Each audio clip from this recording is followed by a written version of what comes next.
ونستغفره ونؤمن به ونتوكل عليه ونعوذ بالله من شرور أنفسنا من سيئات أعمالنا من يهده الله فلا مضل له ومن يضلله فلا هادي له ونشهد أن لا إله إلا الله الحي القيوم الذي لا تأخذه سنة ولا نوم ونشهد أن سيدنا حبيبنا طبيبنا وطبيب قلوبنا ونور أذولنا ونور أرش الله محمد عبد الله ورسوله صلى الله تعالى عليه وسلم الذي أرسله بالحق بشيرا ونذيرا وداعيا إلى الله بإذنه وسراجا منيرا فقد قال الله تعالى في كلامه المجيد والفرقان الحميد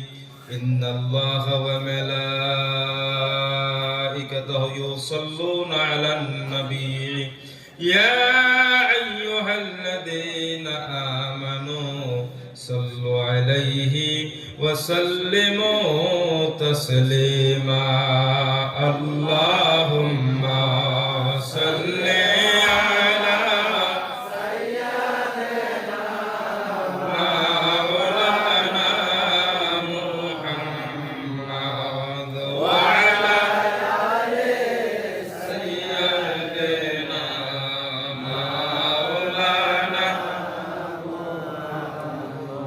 সমস্ত তারিফ ও প্রশংসা সেই মহান আল্লাহ রাব্বুল আলামিনের, যে মহান আল্লাহ রাব্বুল আলামিন আমাদেরকে একত্রিত হয়ে আসার এবং বসার জন্য তৌফিক দান করেছেন এবং আমরা মাগরিবের নামাজ থেকেই ইবাদতে মগ্ন, জিকির, আজকার, বায়ান, উলামায়ে কেরামগণ সুললিত কণ্ঠে ভাষণ দিয়েছেন এবং আমাদের শোনার জন্য আল্লাহ তৌফিক ভিক্ষা দান করেছেন। আমরা সেই মহান আল্লাহ রাব্বুল আলামিনের প্রতি একবার সকলে শুকরিয়া আদায় করে বলি আলহামদুলিল্লাহ। লাখ কোটি দরুদ ও সালাম হুজুরে পুরনূর সাল্লাল্লাহু তাআলা আলাইহি ওয়াসাল্লাম, যিনি সমস্ত কুল কায়নাতের নবী, যে নবীকে সৃষ্টি না করলে আল্লাহ রাব্বুল আলামিন আসমান জমিন গাছ বৃক্ষ তরুলতা কিছুই সৃষ্টি করিতেন না।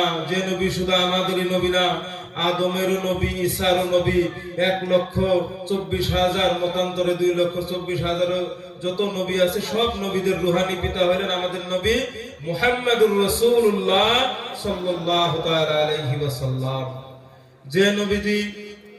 যে নবীদের উম্মত হওয়ার জন্য অন্যান্য নবীরাও কি করত? আল্লাহর দরবারে প্রার্থনা করছিল। হযরত মূসা আলাইহিস সালামও আল্লাহ রাব্বুল আলামিনের দরবারে প্রার্থনা করেছিল আখেরি নবীদের উম্মত হওয়ার জন্য। কিন্তু আমরা বিনা প্রার্থনায়, বিনা দরখাস্তে আল্লাহ রাব্বুল আলামিন আমাদেরকে আখেরি নবীর উম্মত বানায়া দুনিয়াতে পাঠাইছেন। আমরা সেই শুকরিয়া আদায়ে আবার একবার উচ্চ স্বরে বলি আলহামদুলিল্লাহ। সকলে একটু জিকির করে নেই আর আগের ফাঁকা জায়গাগুলো পূরণ করে নেন। অল্প একবারে আসেন। লা ইলাহা ইল্লাল্লাহ, লা ইলাহা ইল্লাল্লাহ, লা ইলাহা ইল্লাল্লাহ, লা ইলাহা ইল্লাল্লাহ মুহাম্মাদুর রাসূলুল্লাহ সাল্লাল্লাহু আলাইহি ওয়াসাল্লাম। আজকে এই পবিত্র জলসা উপস্থিত সমস্ত জাকের ভাই বোন, সকল পর্দার আলে মা বোনেরা এবং উপস্থিত উলামায়ে কেরাম, মুরব্বিয়ান সমাজ, সকলের প্রতি অন্তরস্থল থেকে মহব্বত নিয়ে সকলকে সালাম জানাইতেছি। আসসালামু আলাইকুম ওয়া রাহমাতুল্লাহি ওয়া বারাকাতুহু। এই উরুস শরীফটা হলো আব্বা যাওয়ার দ্বিতীয় উরুস। আব্বা যাওয়ার ধরে 1.5 বছর হইল, কিন্তু আব্বা আমি ছোট থেকে দেখে আসতেছি প্রত্যেক জলসা শেষে কারবালার সম্পর্কে কিছু বলছে।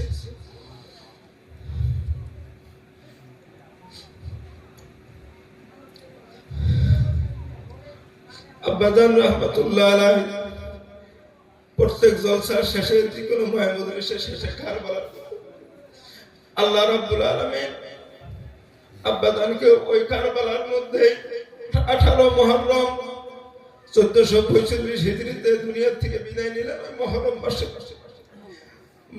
মাসে দেখেন যে মুহররম মাস আসলেই ইসলাম ধর্মের প্রথম মাস যদিও হয়, কিন্তু মুহররমে দুনিয়া সৃষ্টি থেকে আরম্ভ করে এখন পর্যন্ত অনেক কিছু আছে।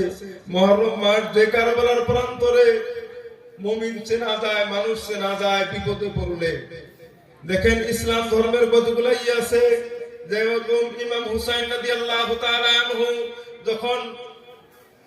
যখন কুফার দিকে রওনা হয়, কুফাবাসীর সম্মুখে যখন পড়ে, কুফাবাসীরা যখন আটক দিল, পানি বন্ধ করে দিল, তাদের কাছে ইমাম হুসাইন রাদিয়াল্লাহু তাআলা আনহু অনেক কথা ভাষণ দিয়েছিলেন, কিন্তু তারা বলেছিল যে না, আমরা তোমার কথা মানি না, হয় ইয়াজিদের কাছে বায়াত গ্রহণ করো, না হয় আমাদের সাথে যুদ্ধ করো। মানে ইয়াজিদ বাহিনী এত নির্মম ছিল, এত ছিল যে কারবালার জমিনে নবীজির বংশে শুধু একজন না, দুইজন না, ইতিহাসে পাওয়া যায় 17 জন কিংবা 21 জন পুরুষের মধ্যে শুধু একমাত্র হযরত জয়নুল আবেদিন রাদিয়াল্লাহু তাআলা আনহু দুনিয়াতে জীবিত ছিলেন, আর বাকি সবাই দুনিয়া থেকে ওই কারবালার জমিনে শহীদ বরণ করেন। যে কারবালার ইতিহাস, যে কারবালার জমিনে ইমাম হুসাইন রাদিয়াল্লাহু তাআলা আনহু, একটা কথা মনে রাখবেন, আমরা তরিকা নিছি, যে তরিকা নিছি খাজা বাবা মহান ওলি গৌসুল আজম খাজা বাবা ইনায়েতুর রাহমাতুল্লাহ আলাইহি নিসবতে আমরা যে তরিকা নিয়েছি, এই তরিকার মধ্যে আমাদের যেটা আমল দিছে, নামাজের পরে আমরা কি করি, ফাতিহা শরীফ পড়তে হয়, ফাতিহা শরীফ, দরুদ শরীফ, খতম শরীফ। কিন্তু আপনি যদি ফাতিহা শরীফ, দরুদ শরীফ, খতম শরীফ না পড়েন, নামাজ যদি না পড়েন, ওজিফা তো হইল না। আর কতগুলা সাধারণ মানুষ আছে, মানে তারা চিন্তা ভাবনা করে যে নামাজ দিয়ে কি করবো, মারেফত, তাই না, একটাই আছে। কিন্তু নামাজের মধ্যেই অরিজিনাল মারেফত, একজন ব্যক্তি অরিজিনাল যদি মারেফত পায়, তার নামাজ ছাড়া কোনোদিনও ইলমে মারেফত, ইলমে তাসাউফ শিক্ষা করতে পারবে না। যে আব্বাজান রাহমাতুল্লাহ আলাইহি যে কারবালার ঘটনা বলেছিলেন, কারবালার জমিনে ইমাম হুসাইন রাদিয়াল্লাহু তাআলা আনহু মাত্র 72 জন সঙ্গী সাথী নেই একদিকে, আর আরেকদিকে 22,000, দুইজন না, একজন না, 22,000 সৈন্য আরেকদিকে। 22,000 এর সাথে 72 যদি ভাগ করা যায়, একজনের পিছনে না হলেও অনেক মানুষ, 2-250 করে মানুষ ভাগে পড়ে। কোন জায়গায় 22,000 আর কোন জায়গায় 72 জন।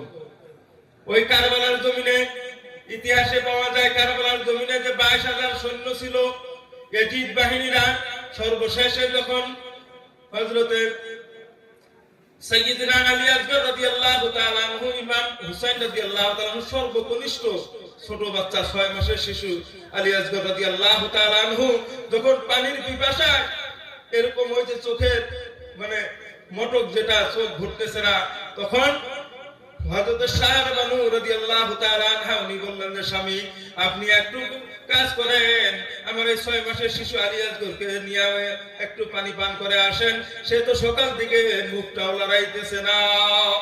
ওই কারবালার জমিনে যায় ইমাম হুসাইন রাদিয়াল্লাহু তাআলা আনহু ভাষণ দিলেন, হে ইয়াজিদ বাহিনীরা, দেখো আমি হয়তো তোমাদের কাছে দোষী, কিন্তু এই 6 মাসের শিশু আলী আসগর তো কোনো দোষ করে নাই, শিশু আলী আসগর তো কোনো দোষ করে নাই। তখন ওই ইয়াজিদ বাহিনীর পক্ষ হইতে 22,000 সৈন্যর পক্ষ হইতে বলতেছেন, আপনার ছেলেকে তো আমরা দেখতে পারতেছি না।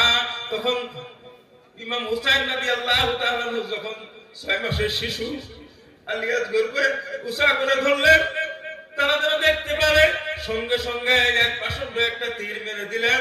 আলী আসগরের কলিজার এই দিক দিয়া ওই দিক দিয়ে পার করেছিল। ওই কারবালার জমিনে এমন ছিল, ওই জায়গায় কিন্তু নামাজীর অভাব ছিল না। ইসলামের ইতিহাস যদি দেখেন, হযরত আবু বকর সিদ্দিক রাদিয়াল্লাহু তাআলা আনহুর পরে হযরত ওমর ফারুক আযম রাদিয়াল্লাহু তাআলা আনহুকে যে শহীদ করছে আবু লুলু, সেও কিন্তু নামাজি ব্যক্তি ছিল, মানে দাড়ি টুপি হার ফার সবই ঠিকই ছিল, কিন্তু অন্তরে ঈমান ছিল না।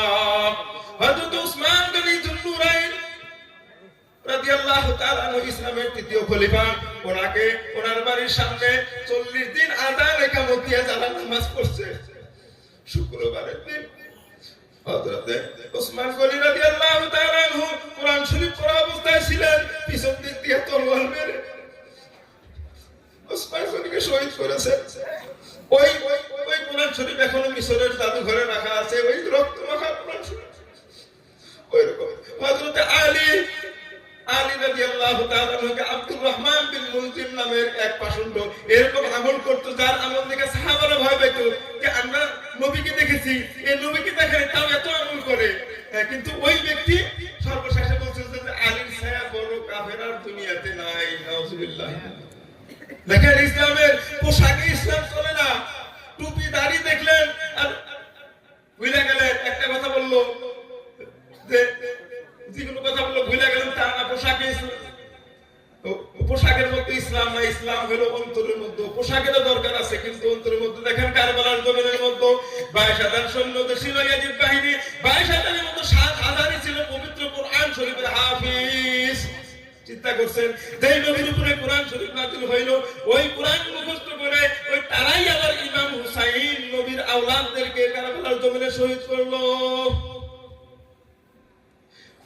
শুধু 7,000 কোরআনের হাফিজই ছিলেন না, তার মধ্যে 3,000 ছিলেন বিজ্ঞ আলেম, ফতুয়াদাতা, বড় বড় মুফতি। তাদেরকে যখন ইমাম হুসাইন জিজ্ঞাসা করছিল যে হে ভাই তোমরা কি জাতি? আমরা মুসলমান। দেখি তোমাদের কলেমাটা বলো তো। লা ইলাহা ইল্লাল্লাহ মুহাম্মাদুর রাসূলুল্লাহ সাল্লাল্লাহু তাআলা আলাইহি ওয়াসাল্লাম।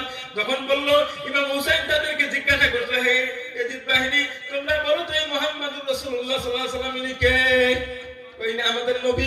আমার কি হয়? তখন আর কথা বলে না, হয় যুদ্ধ করো না হয় ইয়াজিদের হাতে বায়াত করো। আর ওই কারবালার জমিনে যখন ইমাম হুসাইন রাদিয়াল্লাহু তাআলা আনহু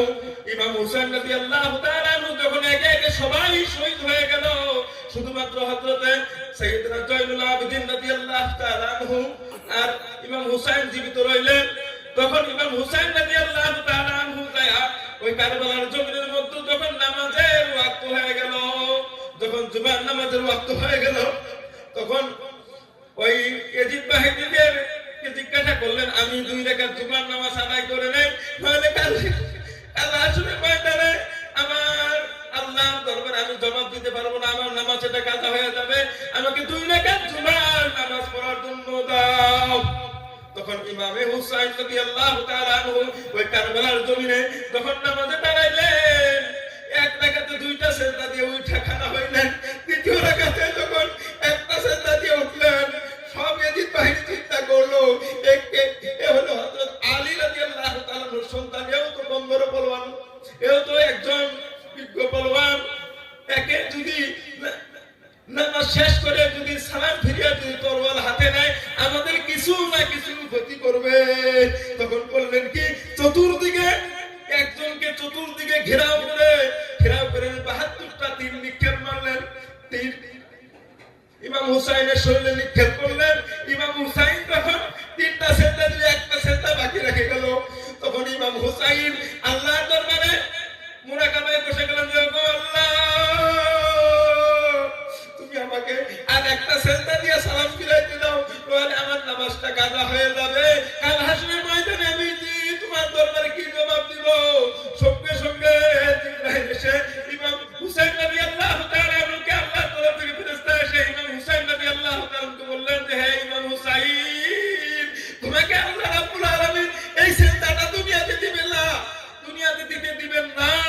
কেন আল্লাহর সংবিধানে আছে কাল হাসরের ময়দানে তোমার নানার উম্মত যখন জাহান্নামের দিকে ধাবিত হবে, তাদের ঈমান ঠিক আছে কিন্তু আমলের দুর্বলতায় জাহান্নামের দিকে ধাবিত হবে, তখন এই বাকি সেজদাটা তুমি কাল হাসরের ময়দানে দিয়া তোমার নানার গুনাহগার উম্মতের জন্য আল্লাহর দরবারে পানাহ চাইবে।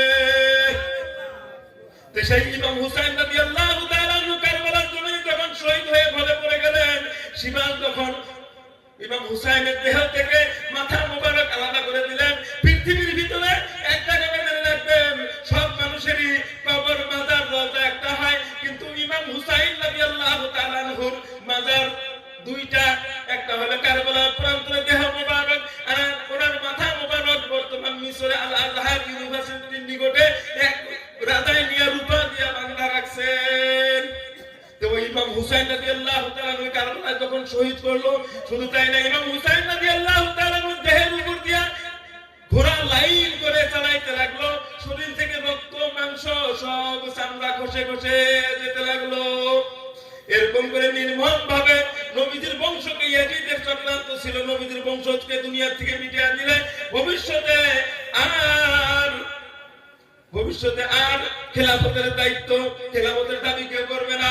এই জন্য ইমাম হুসাইনকে যখন শহীদ করলেন, শহীদ করার পরে ওই ইয়াজিদ বাহিনীরা কি করলেন, ওই জায়গায় ইমাম হুসাইনের দেহ থেকে চামড়া মাংসগুলো আলাদা করে দিলেন। দেওয়ার পরে তারা কি করলেন, ওই জায়গাতে আসরের টাইম হয়ে গেল, আসরের ওয়াক্ত হয়ে গেল, ওই জায়গায় আবার ওই ইয়াজিদ বাহিনী এই নবীর বংশকে কারবালায় ধ্বংস করে দিয়ে ওই ইয়াজিদ বাহিনী ওই জায়গায় আবার আযান ইকামত দিয়ে নামাজ আদায় করলেন, আসরের নামাজ। তারাও কি মুসলমান? মুসলমান না। তে ঈমান ঠিক রাখা লাগবে। এই যে ওলামায়ে কেরামগণ যেগুলা বয়ান করে গেলেন, নবীজির প্রতি বিশ্বাস, যেরকম আমাদের নবীজি সাল্লাল্লাহু আলাইহি ওয়াসাল্লাম, যারা বলবে নবীজি আমাদের মতো মানুষ, তাদের কথা শোনা যাবে না। কেননা নবীজি আমাদের মতো, আপনি কোন দিক দিয়ে যাবেন, যেদিক দিয়ে যাবেন, নবীজি কোনোদিন আমাদের মতো হইতে পারে না। আল্লাহর নবীজি সাল্লাল্লাহু আলাইহি ওয়াসাল্লাম হাদিস শরীফে ইতিহাসের কিতাবে পাওয়া যায়, জীবনে 30,000 ওয়াক্ত নামাজ পড়েছেন, কিন্তু কোনদিন আমাদের নামাজের সিজদায় যায় সুবহান রাব্বিয়াল আলা বলি আল্লাহর নবীজি সাল্লাল্লাহু আলাইহি ওয়াসাল্লাম জীবনে কোনদিন সুবহান রাব্বিয়াল আলা বলেন নাই। আল্লাহর নবী যেরকম মায়ের রহিম মোবারক হইতে দুনিয়াতে এসে সিজদায় করে আল্লাহুম্মা ইয়া রাব্বি হাবলি উম্মতি, ওগো আল্লাহ তুমি আমার গুনাহগার উম্মতের গুনাহ maaf করে দাও বলে নজর করেছেন। আল্লাহর নবী সাল্লাল্লাহু আলাইহি ওয়াসাল্লাম জীবনে 30,000 ওয়াক্ত নামাজের মধ্যে সিজদায় কোনদিন সুবহান রাব্বিয়াল আলা বলেন নাই। প্রত্যেক দিনই আল্লাহুম্মা ইয়া রাব্বি হাবলি উম্মতি বলে আমাদের নবীজির গুনাহগার উম্মতের জন্য, আমাদের জন্য, গুনাহগার পাপীদের জন্য নবীজি আমাদের সিজদা ও আল্লাহুম্মা ইয়া রাব্বি হাবলি উম্মতি বলে নজর করেছেন। যে ব্যক্তি বলে নবীজি আমাদের মতো, তাকে বলতে লাগে তুমি সিজদায় যা কি কও, সুবহান রাব্বিয়াল আলা কও না আল্লাহুম্মা ইয়া রাব্বি হাবলি উম্মতি বলো। তে নবীজি সাল্লাল্লাহু আলাইহি সাল্লামের প্রতি বিশ্বাসের নাম হলো ঈমান। নবী আমার ঈমানের মূল, আর নবীজির বংশ হলো ঈমানের অংশ। হাদিস শরীফের মধ্যে আসছে যে একজন ব্যক্তি বাইতুল্লাহ আর ইব্রাহিম আলাইহিস সালামের যে চিহ্নটা আছে মাঝামাঝি, জন্ম থেকে মৃত্যু পর্যন্ত যদি সমস্ত ইবাদত, কোনো ইবাদত বাদ রাখলো না, সমস্ত ইবাদত করলো, আর যদি আল্লাহ নবীজি সাল্লাল্লাহু আলাইহি সাল্লামের বংশধরের প্রতি, নবীর প্রতি না, নবীর বংশধরের প্রতি চুল পরিমাণ ঈর্ষা অন্তরে থাকলো, ঘৃণা অন্তরে থাকলো, আল্লাহ তাকে কোনোদিনও জান্নাত দিবেন না, দিবেন না, দিবেন না। নবীর মহব্বত ছাড়া কাম হবে না। এই যে আমরা নবীজির প্রতি দরুদ ও সালাম পাঠ করি, কি জন্য পাঠ করি? যে যত বেশি দরুদ ও সালামের জায়েজের পক্ষে অসংখ্য দলিল আছে। শুধু তাই না, ইলমে মারিফতের জন্য মনে রাখবেন, ইলমে মারিফত হাসিল করতে হইলে নবীজির প্রতি যে যত বেশি দরুদ পড়বে, কাল হাসরের ময়দানে জান্নাতীরা যখন জান্নাতে যাবে, জান্নাতে যাওয়ার পরে নবীজির প্রতি যে যত বেশি দরুদ পড়েছে, তত নবীজির কদম মুবারকের নিকটে থাকবেন। সুবহানাল্লাহ। তে আসেন আমরা সকলে সেই নবীজির প্রতি, যে দয়াল নবী সাল্লাল্লাহু আলাইহি সাল্লামের প্রতি যত বেশি দরুদ পড়বেন, কাল হাসরের ময়দানে যখন জান্নাতে যাবেন, তখন তত নবীজির কদম মুবারকের নিকটে থাকা হবে। আসেন আমরা মহব্বতের সাথে সেই নবীজির প্রতি দরুদ সালাম পাঠ করি। আল্লাহুম্মা সাল্লি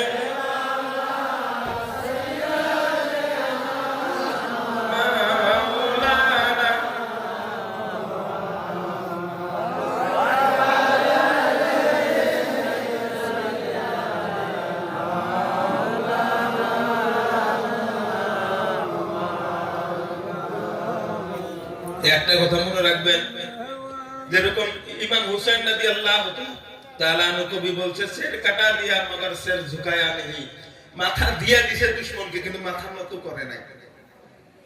ঈমান বস্তুটা ওইরকম। নবীর মহব্বত ছাড়া কেউ কোনোদিন ওলি আল্লাহ হইতে পারে না। পৃথিবীর ভিতরে যত আলেম উলামা, বিজ্ঞ আলেম উলামা, ওলি আল্লাহ দেখেন, নফল ইবাদত ছাড়া কেউ ওলি হইতে পারে না। আর মুফতি সাহেব আগে বলে গেলেন যে আমাদের ভারতবর্ষের মধ্যে কোনো নবী আসে নাই। আমাদের ভারতবর্ষের মধ্যে খাজা মাইনুদ্দিন চিশতি রাহমাতুল্লাহ আলাইহি, তারপরে হযরত মুজাদ্দিদ আল ফিসানি আল ফারুকি রাহমাতুল্লাহ আলাইহি, মুজাদ্দিদ আল ফিসানি আল ফারুকি রাহমাতুল্লাহ আলাইহি যিনি আমাদের তরিকতের ইমাম, উনি যখন দিল্লিতে বসবাস করতেন, বাদশাহ আকবর কতগুলা নিয়ম বাহির করেছিল দ্বীনে ইলাহি, আমরা সকলেই জানি। মানে বাদশাহ আকবরকে সালাম দেওয়া লাগছে কিভাবে, যেরকম আমরা আসসালামু আলাইকুম বলি, বাদশাহ আকবরকে বলা লাগছে আল্লাহু আকবার। মানে ও নিজেই খোদা দাবি করে নাই, আর বাকিও নাই, মানে প্রকাশ্যে করে নাই, আবার মানুষের আর ওকে ও তাজিম সেজদাকে জায়েজ করে দিত। মুজাদ্দিদ আল ফিসানি রাহমাতুল্লাহ আলাইহি তার বিরোধিতা করেছিল যখন মুজাদ্দিদ আল ফিসানি আল ফারুকি রাহমাতুল্লাহ আলাইহি তখন আকবর বাদশা নিয়া কি করলো, জেলখানায় রাখলো। জেলখানায় রাখার পরে আকবর বাদশা চিন্তা করলেন, একে তো এখানে রাখা যাবে না, এর বহুত মুরিদান আছে, বহুত আশিকান আছে, এর অনুসরণকারী আছে, এক কাম করো।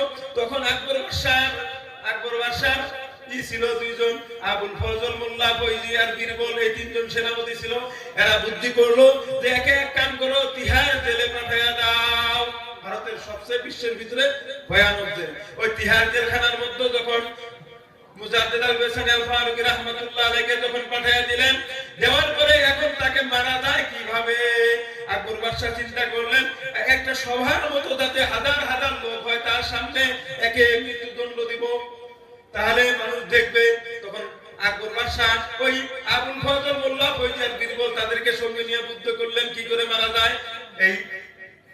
এই তিনজনে বুদ্ধি দিলেন, এক কাম করো, পাহাড়ে থেকে একটা হিংস্র বাঘ ধরে নিয়ে আসো, একটা বাঘ ধরে নিয়ে আসো, তাকে 15-20 দিন 1 মাস কিছু খাইতে দিও না, সে ব্যক্তি ওই বাঘটা তো তখন খাওয়ার জন্য খুব হবে, পাগল হয়ে যাবে। তখন ওই তিহার জেল থেকে বাহির করে, তিহার জেলখানার মাঝে অনেক জায়গা আছে, তার মধ্যে তাকে মৃত্যুদণ্ড দেওয়া হোক। সারা দেশে খবর দিয়ে দিলেন আকবর বাদশা যে অমুক দিন অমুক তারিখে তিহার জেলখানার মধ্যে একজন খোদাদ্রোহীকে মৃত্যুদণ্ড দেওয়া হবে। নাউজুবিল্লাহ। কিন্তু খোদাদ্রোহী ছিলেন আকবর বাদশা নিজেই। যখন ওই জায়গায় নিয়ে গেলেন, নিয়ে যাওয়ার পরে ওই বাঘ ধরলেন, বাঘ খাঁচার মধ্যে আবদ্ধ করে যখন তিহার জেলখানার সম্মুখে নিলেন, চতুর্দিক থেকে মানুষ দলে বলে যখন আসা আরম্ভ দিলেন, চতুর্দিক থেকে ঘেরাও হয়ে দাঁড়াইলেন। হযরত মুজাদ্দিদ আল ফিসানি আল ফারুকি রাহমাতুল্লাহ আলাইহি খাঁচার সম্মুখে এসে খাঁচার তালাটা খুলে দিল। যখন মুজাদ্দিদ আল ফিসানি রাহমাতুল্লাহ আলাইহি যখন খাঁচার ভিতরে দিয়ে তালা লাগাইয়া দিল, ওই 15 দিন 1 মাস না খাওয়া বাঘ মানুষের গন্ধ শুনে পাগলের মতো মানে ঝাঁপ দিয়ে এসে হযরত মুজাদ্দিদ আল ফিসানি রাহমাতুল্লাহ আলাইহি পায়ের নিকটে এসে শুধু বাঘ একবার মুজাদ্দিদ আল ফিসানির চোখ মুবারকের দিকে একবার তাকাইছে, তাকাইয়া 2 পায়ে চুমা দিয়া বাঘ পিছন দিক থেকে বিলাইয়ের মতো চলে গেল। তখন বাচ্চা একবার একটা কথা বলছিল যে আমি পাক ঘরে আগুন সারা ঘরে ছিটাইলাম, মানে পাক ঘরে আগুন দিয়ে সারা ঘরটা মানে আগুনে ই করলাম। তো সেই তরিকা আমরা গ্রহণ করছি যে মুজাদ্দিদ আল ফিসানি রাহমাতুল্লাহ আলাইহি বাদশা আকবরের সাথে মাথা নত করার জন্য, বাদশার কয়েকজন সেনা মাথা নত করার জন্য মাথা হেলানোর জন্য ধরছিল, কিন্তু এক চুল পরিমাণ হেলাইতে পারে নাই।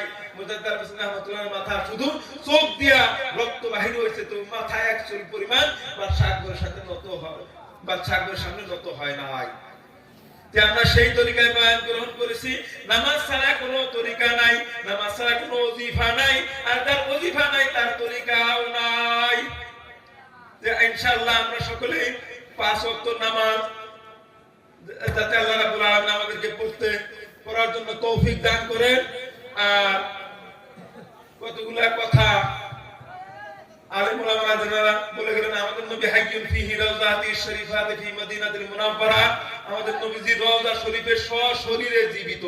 হাদিস শরীফের মধ্যে আছেন আল্লাহ নবী সাল্লাল্লাহু আলাইহি ওয়াসাল্লামকে সাহাবারা জিজ্ঞাসা করলেন, হুজুর আপনি দুনিয়া থেকে বিদায় নিলে আমরা কার অনুসরণ করব, আমাদের কি অবস্থা হবে, আমাদের তো দুরবস্থা হবে।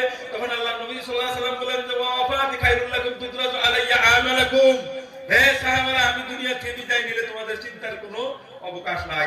অন্য হাদিস শরীফের মধ্যে আছে যে ওয়াফাতি খায়রুল লাকুম ওয়া মামাতি খায়রুল লাকুম, আমি দুনিয়া থাকতেও তোমাদের জন্য কল্যাণ, দুনিয়া থেকে বিদায় নিলেও তোমাদের জন্য কল্যাণ। সুবহানাল্লাহ। নবী সাল্লাল্লাহু আলাইহি ওয়াসাল্লাম বললেন মধ্যে আমি দুনিয়া থেকে বিদায় নিয়ে তোমাদের চিন্তার কোনো অবকাশ নাই। তোমরা দুনিয়াতে যখন ভালো কাজে নিয়োজিত থাকবা, আমি মুহাম্মদ সাল্লাল্লাহু আলাইহি ওয়াসাল্লাম রওজা শরীফ থেকে তোমাদের জন্য আল্লাহর দরবারে প্রশংসা করব। সুবহানাল্লাহ। আর তোমরা যখন আমার গুনাহগার উম্মত যখন গুনাহে লিপ্ত থাকবে, আমি মুহাম্মদ সাল্লাল্লাহু আলাইহি ওয়াসাল্লাম রওজা শরীফ থেকে তোমাদের জন্য গুনাহ মাফের জন্য আল্লাহর দরবারে পানাহ চাইবো। নবী যদি মরাই হয়, তাহলে রওজা শরীফ থেকে আমাদের জন্য গুনাহের জন্য কি আর পানাহ চাইবো? আর আমরা যদি ভালো কাজে নিয়োজিত থাকি, নবী সাল্লাল্লাহু আলাইহি ওয়াসাল্লাম রওজা শরীফ থেকে আল্লাহর দরবারে ক্ষমা চাইবেন। শুধু তাই না, যেরকম আমাদের হাতের দুই তালু, হাদিস শরীফে এরকম আছে, হাতের দুই তালু দেখার জন্য যেরকম আমাদের মাথা ঘুরাইতে হয় না, আল্লাহর নবীজি সাল্লাল্লাহু আলাইহি ওয়াসাল্লাম রওজা মুবারক থেকে সারা পৃথিবী দেখার জন্য নবীজির মাথা মুবারক ঘুরাইতে হয় না, একটা ছোট্ট আয়নার মতো করে দিয়েছেন আমার আল্লাহ।